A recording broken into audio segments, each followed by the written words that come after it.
Bible ना থাকে বাইবেলের বাক্য যদি না থাকে জীবিত বচন যদি না থাকে আপনি কোনোদিন ঈশ্বরের পথে স্থির থাকতে পারবেন না কেননা ঈশ্বরের পথে স্থির রাখতে পারে সেই ঈশ্বর তার জীবিত বাক্য দ্বারা আমেন তাই জন্য দ্বিতীয় করন্থীয় 11 অধ্যায়ের 1 পদ থেকে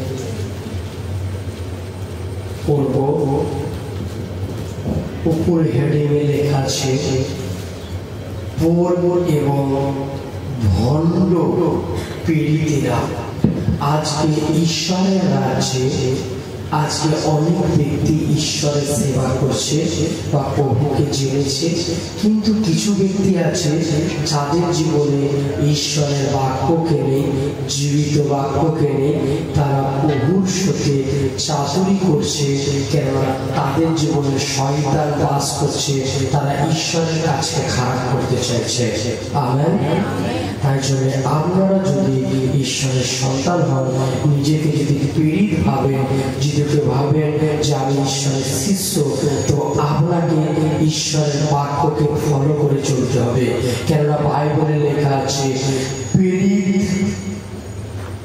পীড়িত তাকে বলে যে ঈশ্বরের সেবাকে এগিয়ে নিয়ে যায় আমেন হালেলুয়া আপনি কি জীবিত ঈশ্বরের বাক্যের মধ্যে আসতে চলেছেন আমেন তাই জন্য প্রার্থনা করব বলবো প্রভু আজকের বাক্য আমার জীবনে হাজার গুণ ফল নিয়ে আসে যে ফল প্রভু তোমার কাছ থেকে প্রভু এটা যেন কোনো শয়তানের পরিকল্পনা না হয় শুধু তোমার অনুকূল উচ্চাইয়া পড়ে প্রভু আর আমি যেন তোমার সন্তান হয়ে এগিয়ে আসতে পারি আর তোমার কাছে তুমি আমাকে ব্যবহারিত করো মহান ঈশ্বর উদ্ধারকর্তা ত্রাণকর্তা ও যীশু খ্রিস্টের অনুকূল দ্বারা আমাকে পরিচালনা করো আমেন তাই জন্য বাইবেল বলবো যখন তোমরা আমার নির্বুদ্ধিতা দেখতে পাও তখন একটু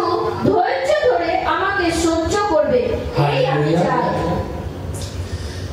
আপনারা প্রভুতে যতজন ব্যক্তি আছেন ততজনকে ঈশ্বর বলছে আপনাদের উচিত ধৈর্য থাকা তাই জন্য বলছে যখন তোমরা আমার নির্বুদ্ধিতা দেখতে পাও যখন তুমি ধৈর্য ধরে আমাকে সহ্য করিবে এই আমি চাই ঈশ্বরের কাছে আমরা প্রার্থনা করি ঈশ্বরের কাছে চলি কিন্তু ঈশ্বরের বাক্য দ্বারা যখন আমরা প্রার্থনা করি প্রার্থনার সময় যখন আশীর্বাদ থাকে না বা পাই না নিজেকে অনুভব বুঝতে পারি না তখন আমরা ধৈর্য হারা হয়ে যাই ঈশ্বর বলছে তোমরা ধৈর্য হারা হো না আমার উপরে ভরসা রাখো আমেন আজকে অনেক মানুষ যারা ঈশ্বরের কাছে নেই তারা প্রভুকে ছাড়া জীবন কাটাচ্ছে তাদের জীবনে কত সমস্যা আর আপনি ঈশ্বরকে পেয়ে গেছেন ঈশ্বরের মিরাকেল দেখেছেন ঈশ্বরের আশীর্বাদ দেখেছেন কিন্তু আপনি ধৈর্য হারা হয়ে যাচ্ছেন তাই জন্য ঈশ্বর বলছে দয়া করে আমার প্রতি সহিষ্ণু হও হালেলুয়া বলছে দয়া করে আমাদের প্রতি সহিষ্ণু হও আমি অন্তরে তোমাদের জন্য জ্বালা অনুভব করছি বলছে তোমাদের জন্য আমি জ্বালা অনুভব করছি এই অন্তর্জ্বালা স্বয়ং ঈশ্বরের অন্তর থেকে আসে বলছে এই জ্বালা একমাত্র ঈশ্বরের স্বয়ং কাছ থেকে আসে আজকে এই কথা করুণীয় বলছে তার দাসদের করে আজকে যদি আপনার পাস্টারকে আপনি ফলো না করছেন আপনি যদি ঈশ্বরের দাসকে ফলো করছেন না তাহলে আপনি কোনোদিন ঈশ্বরের কাছে যেতে পারবেন না কেন ঈশ্বরের দাস আপনাকে শেখাবে কেমন করে আপনি ঈশ্বরের পথে অধ্যয়ন করতে পারেন কেননা যখন মানুষ ধৈর্য রাখে না তখন তাদের মধ্যে ঈশ্বর যারা সঠিক দাস হয় তাদের মধ্যে কিছু জ্বালা আছে কিছু তীব্রতা আছে সেটা একমাত্র ঈশ্বর দেখাতে পারে না ঈশ্বর তার পাস্টারের দ্বারা ঈশ্বরের দাস দ্বারা আপনাদের ঘরে দেখানোর চেষ্টা করে আমেন তারপর আমি তোমাদেরকে এক বরের সঙ্গে বিয়ে দিতে প্রতিজ্ঞা করেছি বলছে আমি তোমাদের সঙ্গে এক বরের সাথে বিবাহ দেওয়ার জন্য প্রতিজ্ঞা করেছি। আমরা এই পৃথিবীর মধ্যে আছি, আমাদের এখানে ছেলে আছে, মেয়ে আছে, আমাদের মধ্যে ছেলে মেয়ের মধ্যে বিবাহ হয়, কিন্তু অরিজিনালি একজন বর সে আছে, তার নাম ঈশ্বর, যে তোমাদের বলে ছেলে মেয়ে বলে কোনো ফারাক নেই, সে তোমাদের সঙ্গে বিবাহ দেবে। কেননা তুমি যদি অপবিত্র হও, অপবিত্র লোকেরা কোনোদিন ঈশ্বরের সঙ্গে এক হতে পারে না। কেননা আপনাদের জীবনে যদি অপবিত্র বিষয়গুলো চলে আসে, তাহলে আপনি কোনোদিন পবিত্র হতে পারবেন না। কেননা ঈশ্বরের কাছে আসার পর যিশুর রক্ততে আপনি পবিত্রতা হচ্ছেন, আর ঈশ্বর আপনাকে একটা স্বীকারোক্তি করেছে। কি স্বীকারোক্তি করেছে? বলছে আমি তোমাকে বরের সাথে বলছে কি বলছে, আমি তোমাদেরকে বরের সঙ্গে বিয়ে দিতে প্রতিজ্ঞা করিয়াছি। হালেলুয়া। যেন সতী কন্যা রূপে তোমাদের খ্রিস্টের কাছে উপহার দিতে পারি। সতী কথার অর্থ হচ্ছে পবিত্রতা। আপনি প্রভুতে এসেছেন, যদি সতী হন, পবিত্রতা হন, তাহলে আপনাকে ঈশ্বরের হাতে সঁপে দেওয়া যাবে। কেন আজ সবাই চাই স্বর্গ যাব। স্বর্গ হচ্ছে একমাত্র জীবিত ঈশ্বরের।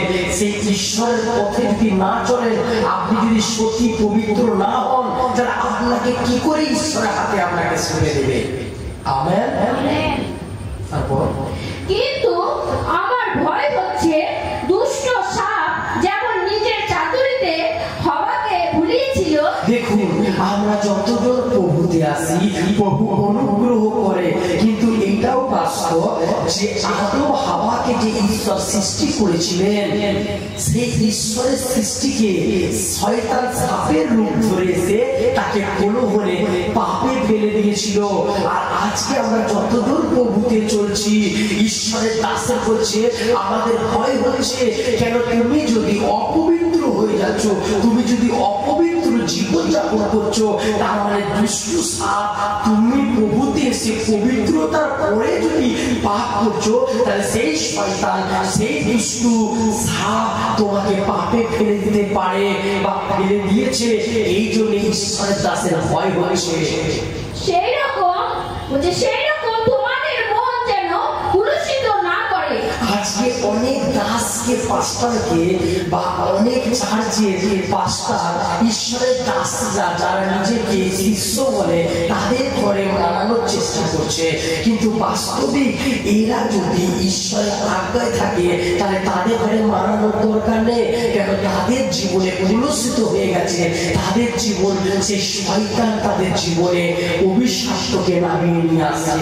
তাই জন্য তাদের জীবন পবিত্রতা নেই, তাদের জীবন কলুষিততে চলে যাচ্ছে। তারপর কি বলছি ঈশ্বর? এবং খ্রিস্টের প্রতি তোমাদের যে পূর্ণ ও বিশুদ্ধ অনুরাগ আছে, তা থেকে তোমাদের যেন দূরে সরিয়ে নিয়ে না যায়। হালেলুয়া। শয়তানের একটাই কাজ, আপনি যে পবিত্রতায় যে জীবনকে কাটাচ্ছেন, শয়তানের কাজ হচ্ছে ঈশ্বরের কাছ থেকে তোমাকে দূরে সরিয়ে নিয়ে যাওয়া। আর ঈশ্বরের কাছ থেকে দূরে সরিয়ে নিয়ে যাওয়া মানে তোমার হৃদয় ঈশ্বরের সাথে না থাকলে কলুষিত হবে, রেগে উঠবে, প্রার্থনা না করলে পাপ করবে, রোগ আসবে, সমস্যা আসবে, আর তুমি অভিশপ্ত হয়ে পড়বে।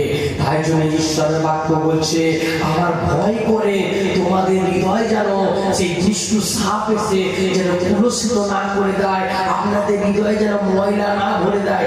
আজকে অনেক দাসেরা ঈশ্বরের কাছে স্বীকারোক্তি করছে, প্রভু আমি তোমার সঙ্গে চলবো, আমি তোমার সাথে পবিত্রতায় চলবো। কিন্তু সেই ব্যক্তি যদি প্রার্থনা থেকে সরে যাচ্ছে, যদি পাপে নেমে যাচ্ছে, তার মানে বাক্য দ্বারা বুঝতে পারছি তাদের জীবনে শয়তান কার্য করছে। আমেন। তারপর কোন আগন্তুক যদি এমন আরেক যিশুকে প্রচার করে যাকে আমরা প্রচার করিনি, বলছেন আজ অনেক ব্যক্তি ঈশ্বর ঈশ্বরের বাক্যকে, সঠিক বাক্যকে লুকাচ্ছে, উদ্ধারের রাস্তাকে লুকিয়ে দিচ্ছে। জীবিত ঈশ্বরের বাক্য, বাপ্তিস্ম, প্রভু ভোজ বা তার সাথে চলাকে, তার সাথে তার পবিত্রতার সাথে জাগতিক সিস্টেমকে ছেড়ে চলাকে লুকাচ্ছে। যদি কেউ যিশুর নাম ধরে এসে যদি আগস্ত কিছু প্রচার করছে, ভুল কিছু প্রচার করছে, তাহলে আপনারা তাকে বিশ্বাস করবেন না। আমেন। তারপর অথবা আগে গ্রহণ করেছে এমন আত্মা ছাড়া যদি তোমরা অন্য কোন আত্মা পাও, বা আগে গ্রহণ করেনি এমন কোন অন্য রকমের সুসমাচার পাও, তবে তা ভালোভাবে সহ্য করো। কারণ আমার মনে হয় না যে আমি তথাকথিত সেই মহান প্রেরিতদের থেকে কোনো অংশে পিছিয়ে পড়ে আছি। আমেন। তারপর কিন্তু যদিও আমি খুব ভালো বক্তা নই, তবুও আমার জ্ঞান সীমিত নয়, এবং তা সব রকমই পরিষ্কারভাবে তোমাদের দেখিয়ে দিয়েছি। হালেলুয়া। এই প্রেরিত যে কোরিন্থীয় বলছে, আজ যদি তুমি ভুল শিক্ষা, তুমি ঈশ্বরের কাছে সঠিক পথে চলে এসেছো, পবিত্র আত্মা পেয়েছিলে, তারপর যদি আবার অন্য কোনো প্রচার আসছে, আপনি অন্য কোনো বলছেন আত্মা পেয়েছি, তাহলে সেটা ঈশ্বর নয়। তুমি সহ্য করো সঠিকটা দেখার জন্য। কেন সঠিকটা দেখবে? কেননা বাইবেলে লেখা আছে কিছু বিষয়। কি লেখা আছে? আপনি যদি ঈশ্বরের কাছে আসছেন আর ঈশ্বরের বাক্যকে যদি আপনি না জানছেন, ভালো করে যদি না চলছে, যে পাস্টার তোমাকে শেখাচ্ছে তাকে তুমি ভালো কথা ভাবছো না, সেটা তোমার ফল। কেন ফল? এখানে ভালো পথ থেকে পড়ো। তাই জন্য বলছে, যদি তুমি অন্য কোনো আত্মা পেয়ে থাকো, তারপরে তোমার অন্য কেউ সুসমাচার দিচ্ছে, তুমি হারিয়ে যেও না। তারপর 11-12 পদ থেকে পড়বো। কিন্তু এখন আমি যা করেছি, বলছে এখন আমি যা করিয়াছি সেই কাজ আরো করব, বলছে সেই কাজটা আরো করবো, যাতে যারা গর্ব করার সুযোগ খোঁজে, বলছে যারা গর্ব করার সুযোগ খোঁজে তাদের বিরত করতে পারি। বলছে যারা ঈশ্বরের ভুল শিক্ষাকে নিয়ে নিজেকে গর্ব করছে, তাদের কাজকে যেন আমরা ভাঙতে পারি, যেন ঈশ্বরের সঠিক শিক্ষাকে যেন তাদের জীবনে যেন কোরিন্থীয় বলছে যেন ভুল শিক্ষা যারা দিচ্ছে, তারা নিজেকে গর্ব করছে, যেন আমাদের সঠিক শিক্ষা যেন এমন ভাবে উচ্চাইয়া পড়ে, তাদের ভুল শিক্ষা যেন বন্ধ হয়ে যায়। তারপর যারা গর্ব করে তাদেরকে যেন তোমরা আমাদের সমান ভাবো। বলছে তাদের তোমরা, আজকে অনেকজন বলছে এই জাত ওই দাস সবাই সমান, কিন্তু সমান নয়। তারপর কারণ তারা ভণ্ড পেরি, বলছে তারা ভণ্ড পেরি, তারা মিথ্যা বলে, তারা মিথ্যা কথা বলছে, প্রবঞ্চক কর্মী, তারা প্রবঞ্চক কর্মী, লোককে ঠকাচ্ছে। আর পেরিতদের ছদ্মবেশ ধরেছে। বলছে পেরিতদের ছদ্মবেশ ধরছে তারা।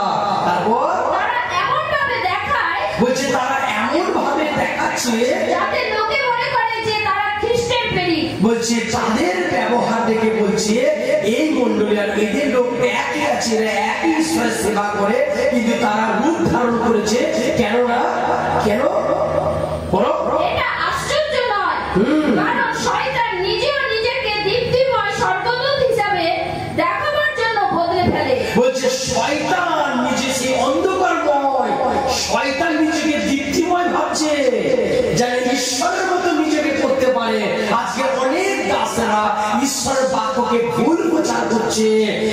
আর যদি আপনি ঈশ্বরকে জেনেছেন, সঠিক শিক্ষাকে যদি না গ্রহণ করছেন, তাহলে আপনার জীবনে শয়তান কার্য করছে।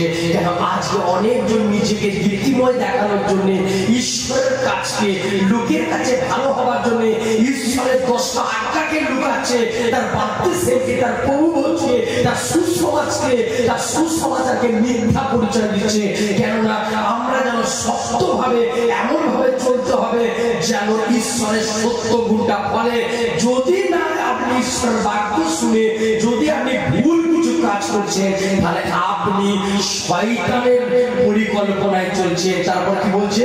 অতএব তার সত্য সেবকেরাও যে ধার্মিকতার সেবকদের বেশ ধারণ করে, পরিণামে তাদের কাজের জন্য তারা শাস্তি ভোগ করবে। বলছে এটা আশ্চর্য নয়, কারণ শয়তান নিজে নিজেই দীপ্তিময় সর্বদূত হিসেবে দেখাবার জন্য বদলে ফেলে। শয়তান নিজেকেও রূপ ধারণ করতে পারে, রূপ ধারণ করেও মিনিস্ট্রিতে বাঁচতে পারে, মিনিস্ট্রি দাঁড় করাতে পারে। কেননা তার কাজ হচ্ছে ঈশ্বরের লোককে ঈশ্বরের কাছ থেকে সরানো। ঈশ্বরের কাছে যে ঈশ্বরের দাস হবে তাদের করে সরানোই হচ্ছে শয়তানের কাজ। সে নিজেকে রূপ ধারণ করতে পারে। হালেলুয়া। তাই জন্য বলছে যে নিজেকে দীপ্তিময় সর্বদূত হিসেবে দেখাবার জন্য বদলে ফেলে। অতএব তারা তারপর সেবকেরা হচ্ছে ধার্মিকতার সেবকদের বেশ ধারণ করে। এতে আশ্চর্য হবার কিছু নেই। এটা আশ্চর্য হবার কিছুই নেই। পরিণামে তাদের কাজের জন্য তারা শাস্তি ভোগ করবে। কিন্তু এদের শাস্তি ঈশ্বর দেবে। আমেন। আপনি যদি সঠিক ঈশ্বরের সেবা করেন, আপনি যদি জীবন্ত ঈশ্বরের সেবা করেন, তাহলে ঈশ্বর আপনার সঙ্গে আছেন। আমেন। তাই জন্য হাত তুলব, বলবো হে জীবিত ঈশ্বর, আজকে জীবিত বাক্য আমার জীবনে আশীর্বাদ নিয়ে আসো, আমি যেন ঈশ্বরের পথে চলতে পারি। প্রভু যিশুর নামে চাই। আমেন। হে আমার স্বর্গীয় পিতা, তোমার নাম পবিত্র বলি আমার নহ, তোমার রাজ্য আসুক, তোমার ইচ্ছা যেমন স্বর্গে তেমন পৃথিবীতে পূর্ণ হোক। যে খাদ্য আমাদের প্রয়োজন তাহার আমাদের দাও, আমাদের অপরাধ সকল ক্ষমা করো, আমরা যেমন ক্ষমা করিয়াছি তুমি আমাদের অপরাধ সকল ক্ষমা করো। আমাদের পুরো বলে পড়তে দিও না, কিন্তু মন্দির হাতে করতে। আমেন। ঈশ্বরের ধন্যবাদ।